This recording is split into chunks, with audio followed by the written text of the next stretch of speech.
Ahmedabad civil હોસ્પિટલમાં ભુવાની વિધિ અંગે ઋષિકેશ પટેલે નિવેદન આપ્યું છે।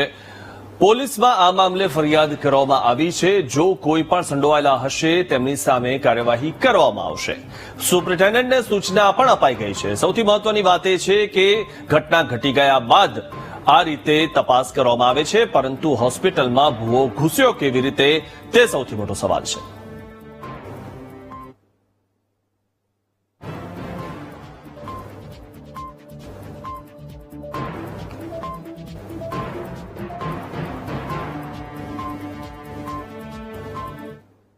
અરે ભાઈ, તમે પણ તમારા કોઈ સગા સંબંધીને અંદર એડમિટ કર્યા હોય અને એને મળવા જવાનું હોય એટલે એને એડમિશન માટેની છૂટ જ હોય છે, તમને ખબર જ છે। એ કાર્ડ લઈ, એ પાસ લઈ અને તમે મળવા જતા હોય અને આ રાતના મેં પણ વિડીયો જોયો છે। રાતના સમયે ભાઈ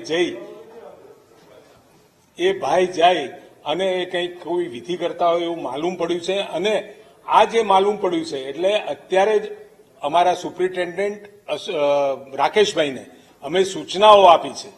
અંધશ્રદ્ધામાં થતી કામગીરીને હમણાં ગયા વખતે જ આપણે આ બિલ રજૂ કર્યું છે, એટલે અત્યારે ફરિયાદ આપવાનું પણ એમને કહેવામાં આવ્યું છે।